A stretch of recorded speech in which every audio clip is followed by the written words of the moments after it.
నమస్తే, welcome to Leo. మనతో ఉన్నారు ఏపీ కమ్మ కార్పొరేషన్ డైరెక్టర్ అడుసుమల్ శ్రీనివాస్ గారు. సార్ నమస్తే. నమస్కారం అండి. సార్, వైఎస్ జగన్మోహన్ రెడ్డికి అరెస్ట్ భయం పట్టుకుందా? ఇప్పటిదాకా అంటే దాదాపు జూన్ 6వ తారీఖు 2025 అంటే సంవత్సరం దాటిపోయినటువంటి ఒక మెగా డిఎస్సి ఎగ్జామ్ గురించి ఈరోజు పేపర్ లీక్ అని చెప్పి మాట్లాడుతున్నాడు. ఎందుకంటే రాజ్ రెడ్డిని జస్ట్ ఇంతకుముందే అరెస్ట్ చేయడం జరిగింది. ఇప్పుడు ఖచ్చితంగా రేపో మాపో జగన్మోహన్ రెడ్డికి నోటీసులు వెళ్తాయని చెప్పి ఎప్పటి నుంచో అనుకుంటున్నాం.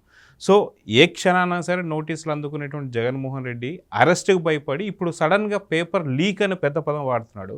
అదిగాక అసలుకి డిజిటల్ యాక్సెస్ ఎవరికి ఉంది? చంద్రబాబు నాయుడు గారికి ఉంది. అదేవిధంగా లోకేష్ గారి చేతుల్లో విద్యాశాఖ ఉంది. కాబట్టి వీరిద్దరు కలిసి కుమ్మక్కై డబ్బులుకి అమ్ముకున్నారంటున్నారు. సో ఎలా చూడాలి సార్ దీన్ని? జగన్మోహన్ రెడ్డి గారు ఒక మాజీ ముఖ్యమంత్రి ఇలాంటి పనికిమాలిన మాటలు మాట్లాడటం వల్లే అతను పనికిమాలిన వాడు అని చెప్పామండి. ఎందుకంటే ఒక స్థాయి, గౌరవం, హుందాతనం ఉండాలి. ఏదైనా విమర్శ చేసినప్పుడు కూడా లేకి వ్యవహారం, లేకి బుద్ధులు ప్రదర్శిస్తున్నాడు అతనిలో ఒక ఇన్సెక్యూరిటీ ఫీలింగ్ వచ్చింది. ఇన్నాళ్ళు కూడా ఈ 2 సంవత్సరాల నుంచి ఎప్పుడు మీద పడతారో ఈ లెక్కర్ స్కామ్లు, తను చేసిన స్కాముల మీద బితుకుమంట బతికాడు. అది దగ్గరికి వచ్చింది. అది ఇన్నాళ్ళు వీళ్ళు 2 సంవత్సరాల పాటు వీళ్ళ తొలి ప్రాధాన్యత సంక్షేమం, అభివృద్ధి మీద పెట్టారు, పెట్టుబడులు తీసుకురావడం మీద. దాన్ని ఇతను ఏమనుకున్నాడంటే, నన్ను చూసి భయపడుతున్నాడు అనుకున్నాడు. చంద్రబాబు నాయుడు గారు ఎందుకు భయపడతారండి? ఇతని బాబుని అంతకన్నా ముదురుల్ని చూసి వచ్చాడు అతను. ఈయన చూసి ఎందుకు భయపడతాడు? ఇక్కడ సమాజానికి భయపడతాడు ఆయన, ప్రజల అభిప్రాయాన్ని గౌరవిస్తాడు ఆయన, ప్రజలు ఏమనుకుంటారో అని భయపడతాడు అతను. చట్ట ప్రకారం వెళ్ళాలనుకుంటాడు, చట్టాన్ని తన పని తను చేసుకునే వాళ్ళనుకుంటాడు. ఈడు దొంగ అని తెలుసు, ఈడు దొంగే అని నిరూపించాలి. ఆ ప్రాసెస్ జరిగింది ఇప్పుడు దాకా. ఆ ప్రాసెస్లో భాగంగా ఇతను భోగోతం, సిట్టి దర్యాప్తుంటే ఇతను భోగోతం మొత్తం వచ్చింది బయటకు. బినామీకి బినామీ ఇలాగ అందరూ వచ్చేసారు. సజ్జల రామకృష్ణారెడ్డి కూడా ఎర్రోటం వేసుకుని ఉంటాడు, అతను కూడా వచ్చేసింది. ఇన్వాల్వ్మెంట్ ఉంది. అన్ని పేర్లు వచ్చినాయి బయటికి. అరెస్ట్ లేని రోజుల తరబడి, నెలల తరబడి, వారాల తరబడి ఉన్నారు అందులో. బెయిల్లు వచ్చినాయి, ఆ బెయిల్ రద్దు అయిపోతున్నాయి. ఒక పక్కన జగన్మోహన్ రెడ్డి కూడా తొండి పెట్టేశారు వాళ్ళు. అంటే అతనికి పంపించడం బట్టి ఇల్లు దొబ్బేశారు. ఆ బెంగ ఒకటి ఉంది. ఇవాళ ఈడీ నోటీసులు వెళ్ళినాయి విజయసాయి రెడ్డికి. రాజ్ రెడ్డిని వాళ్ళు అరెస్ట్ చేశారు. 8 మంది ఏకకాలంలో సోదాలు చేస్తున్నారు. ఇందులో నిందితులు టీడీఆర్ బాండ్లకు సంబంధించి ఇంకా ఉంది. నెక్స్ట్ ఆల్రెడీ కారుమూరి నాగేశ్వరరావు ఇంట్లో ట్రాన్స్పోర్ట్కి సంబంధించి దర్యాప్తు సోదాలు చేస్తున్నారు. అన్ని వేళ్ళు తాడేపల్లికి చూపిస్తున్నాయి. ఉక్కిరి బిక్కిరి అయిపోతున్నాడు. ఏం మాట్లాడాలో తెలియక వచ్చి పేపర్ లీక్ అంటున్నాడు. దొంగలు పడ్డ 6 నెలలు కుక్కలు మురిగినట్టుగా సంవత్సరం క్రితం డిఎస్సి వాళ్ళు ఉద్యోగాలు చేసుకుంటున్నారు. ఆల్రెడీ ఫలితాలు కూడా ఘనంగా వచ్చినాయి. ఇవాళ వచ్చి ఇదిగో నాకు రావాల్సిన ఉద్యోగం వేరే వాళ్ళకి పోయిందని చెప్పారు నిన్నటి దాకా. దానికి పూర్తి స్థాయిలో వివరణ ఇచ్చారు సంబంధిత అధికారులు. ఎవరిని విడిచిపెట్టకుండా నాకు అన్యాయం జరిగిందని ఎవరైతే మాట్లాడారో అతనికి ఎందుకు ఉద్యోగం రాలేదనేటువంటి చాలా వివరంగా కంప్లీట్ క్లారిఫికేషన్ ఇచ్చారు. ఇప్పుడు మళ్ళీ వచ్చి పేపర్ లీకేజ్. చంద్రబాబు నాయుడు గారు పేపర్ అమ్ముకుంటాడా? తిరుపతి దర్శనం ఇవ్వట్లేదు ఆయన. లోకేష్ గారు, చంద్రబాబు నాయుడు గారు పేపర్లు అమ్ముకుంటారు, లీక్ చేస్తారు. తిరుపతి సిఫార్సు లేఖలు ఇవ్వట్లేదు. మీ అయ్యంలో ఏం జరిగింది చూడు. ఇస్తారండి, మీరు వెళ్ళి తెచ్చుకోండి, చూద్దాం. బుద్ధి ఉందా? ఎవరిని పట్టుకుని ఏం మాట్లాడుతున్నాడో? నీ స్థాయి విలువ దిగజార్చుకోవచ్చా? నీకు ఎంత అభద్రతాభావం ఉండి నిన్ను బొక్కలేస్తారని భయం ఉన్నా ఏదో బురద వెళ్ళేస్తే బురద కడుక్కోరు వీళ్ళు, మక్కిలు ఎరగొడేస్తారు. మర్యాద నిలబెట్టుకోవాలి. ఒక పక్కన నీ పార్టీనేమో కాంగ్రెస్తో విలీనానికి మాట్లాడుకుంటున్నావు. అది తెలియదు అనుకుంటున్నావు ఎవరికన్నా? నీకు వేరే దారి లేదు. తెలుసా మీకు? వైసీపీ కాంగ్రెస్లో విలీనం అవుతుంది, తృణమూల్ కాంగ్రెస్లో విలీనం అవుతుంది. నెక్స్ట్ నువ్వే, నీకు వేరే దారి లేదు. నీ ఉనికే ఉండదు ఇక్కడ, నీ ఆనవాళ్ళు ఉండదు రేపు ఎలక్షన్ తర్వాత. అందుకని నీ కేడర్నే మిగిలిన వాళ్ళు, పోయిన వాళ్ళు పోగా మేజవాణి బృందం మిగిలింది, కిలమెక్కిన తప్పేడాలో మూతలు లేని మరసెంబులు మిగిలిన నీ దగ్గర. వాళ్ళందరినీ తీసుకుని కాంగ్రెస్లో పోవాల్సిందే. నువ్వు వాళ్ళతో ఉండాలి. నువ్వు జైల్లో ఉంటావు అందాక వాళ్ళకి కాంగ్రెస్ నీడ. వాళ్ళకు కూడా ఏ మూడు లేకపోతే అక్కమూడు అన్నట్టుగా నువ్వు తప్పదు నీకు. అంతే కదా? వాళ్ళకి ఏ దారి లేదు ఇక్కడ.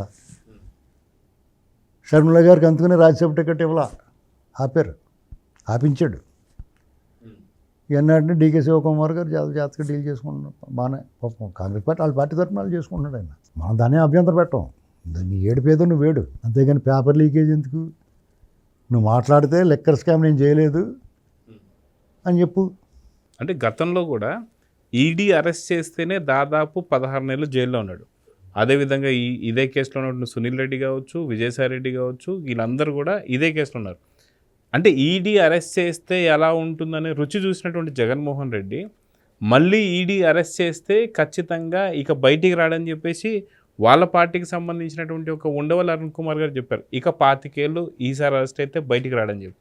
సో ఈ భయంతోనే మిగతా అంటే పరీక్ష రాసినటువంటి ఒక మిగతా 3 లక్షల పైచిలుకున్నటువంటి ఒక విద్యార్థిని రెచ్చగొట్టేటువంటి ప్రయత్నంలో ఇప్పుడు అంటే మొన్నటిదాకేమో మా ఉద్యోగులు వేరే వాళ్ళకి ఇచ్చారని చెప్పేసి అని ఇప్పుడు పేపర్ లీకేజ్ అని మాట్లాడుతున్నాడంటే ఎలా చూడాలి సార్? ఇప్పుడు 10,000 మళ్ళీ డిఎస్సి ప్రకటించారు కదండి. ఆ పనిలో ఉంటారు వాళ్ళు. ఇతను మాటలేం బట్టి కుక్క తోకబట్టి నేను గోదావరి ఎదరాళ్ళు ఎవరున్నా. మీకు అర్థమైందా? ఇప్పుడు ఇప్పుడున్న అందరు చదువుకున్న వాళ్ళు తెలివైన వాళ్ళు అండి. ఎవడో రెచ్చగొడితే రెచ్చిపోరు వాళ్ళు. ఎందుకంటే ఇతని హయాంలో దాంట్లో వచ్చినాయి కదా సచివాలయాల్లో ఉద్యోగాలు ఎలాగ వచ్చినాయో అందరూ చూసారు కదా. ఎలా వచ్చిందో చూసారు కదా. ఆటో డ్రైవర్లతో బర్రెలు గడ్డి కోసుకునే వాళ్ళు కూడా ఇచ్చారు ఉద్యోగం. వాళ్ళు ఎక్కువ మాట్లాడితే అన్ని పేర్లతో సహా బయట పెడతాం. మరి పెట్టొచ్చు కదా అంటారు. కోర్టు ఆ పని చేస్తుంది. కోర్టు ఆ పని చేస్తుందండి. వీళ్ళు మానవత్వంతో ఇప్పుడు 100 మంది దోషులు తప్పించుకున్నా ఒక నిర్దోష శిక్ష పడకూడదనే వాడి సూత్రం ఉంటుంది. అలాగా ఇలా బాగా రాసి పరీక్ష ఉద్యోగాలు కొట్టిన వాళ్ళు దెబ్బ అవ్వకూడదని ఏదో దాన్ని రద్దు చేయకుండా ఆపారు. కానీ కోర్టు ఒప్పుకోవట్లేదు. అలాగా దాంట్లో పనిష్మెంట్ పడిపోద్ది. ఎందుకంటే భవానీ ద్వీపంలో కూర్చొని పేపర్లు వాల్యూ చేస్తే ఎన్ని తప్పులు నువ్వు చేసావు వీళ్ళ మీద మాట్లాడుతుంటే నువ్వు రేపు మాపు వెళ్ళిపోతున్నావు. కాబట్టి నేను ఎప్పుడూ చెప్పాను, మీకు చాలాసార్లు చెప్పాను, జూన్ 12 డెడ్లైన్. వీళ్ళ పరిపాలన మొదలై కూటమి పాలన మొదలై 2 సంవత్సరాలు అవుద్ది. 2 సంవత్సరాల్లో వాళ్ళ ప్రాధాన్యత కేవలం అభివృద్ధి, సంక్షేమం, పెట్టుబడులు, భవిష్యత్తుకు భరోసా, రాష్ట్రాన్ని చక్కదిద్దడం, సరిచేయటం. ఈ లోపల చట్టం తన పందం చేసుకుంటుంది. జూన్ 12 తర్వాత మొదలవద్ది జాతర అని చెప్పాను.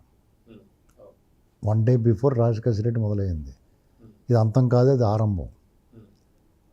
ఇది జగన్మోహన్ రెడ్డి దగ్గరికి వెళ్ళి ఆగుద్ది. సో మొత్తానికి ఈడీ అరెస్ట్ అనే భయం ఒకటి. అదే విధంగా చూసుకుంటే రాజశేఖర రెడ్డి, ఇంకో పక్కన చూసుకుంటే జగన్మోహన్ రెడ్డి పిఏకి కొంతమంది బినామీలు, బినామీ అదే సజ్జల రామకృష్ణ కూడా వచ్చాడు అందులోకి. ఇదో పక్క నడుస్తుంది, ఇంకో పక్క కాంగ్రెస్లో విలీనం. టోటల్ కన్ఫ్యూజ్ చేసి పెట్టేసాడు అతను. చాలా గందరగోళం అయిపోతుంది చూడండి రేపు నా పార్టీ. సో ఓవరాల్గా జగన్ భవిష్యత్తు ఏంటంటే ఏం చెప్తారు సార్? అతని భవిష్యత్తు శూన్యం అని ఎప్పుడూ చెప్పాను కదా. గతం హీనం, భవిష్యత్తు శూన్యం, వర్తమానం అయోమయం. ఎందుకంటే అతను ఎవరినైతే ఇంట్లోంచి తరిమేసి ఆస్తులు ఇవ్వకుండా ఒంటరి చేశాడో అదే షర్మిల పిసిసి అధ్యక్షురాలుగా ఉన్న పార్టీలో విలీనం చేయాల్సిన గతి పట్టింది అతను. చెల్లెలు కాలు పట్టుకోవాల్సిన పరిస్థితి. రేపో మాపం మీరు చూడండి, అది జరుగుద్ది. ఎందుకంటే ఇతను లోపల పోతాడు, పార్టీ ఏమైపోద్ది, ఎవరు లీడ్ చేస్తారు, మొత్తం లోపల పోతారు వాళ్ళంతా. ఇప్పుడు ఎందుకంటే అవినాష్ రెడ్డికి ఇప్పుడు ఆ కేసులో ఉంటారు, వైఎస్ వివేకానంద రెడ్డి కేసులో. 1-2 ఇంకా ఇది 3,000 కోట్ల ముడుపుల కేసే ఇది. ఇంకా మీరు క్యాష్ అండ్ క్యారీ అమ్మింది, ఇంకా మీకు భూములు, ఓన్లీ ముడుపులు మాత్రమే. ఇంకా అనేక స్కాములు ఉన్నాయి కదా. అరాచకం ఉంది, అవినీతి ఉంది, అరాచకం ఉంది.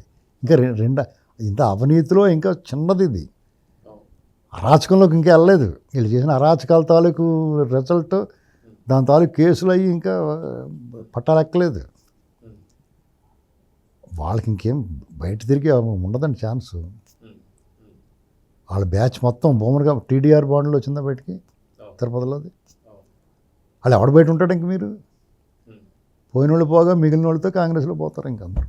సో చూద్దాం సార్. మొత్తానికి జగన్మోహన్ రెడ్డి అరెస్ట్ భయంతో ఈరోజు సంవత్సరం దాటిన తర్వాత మొదదాకా ఉద్యోగాలు వేరే వాళ్ళకి వెళ్ళాయని చెప్పి ఈరోజు పేపర్ లీకేజ్ అని చెప్పి మిగతా రాసినటువంటి ఒక విద్యార్థులను రెచ్చగొట్టే ప్రయత్నం చేస్తున్నాడు.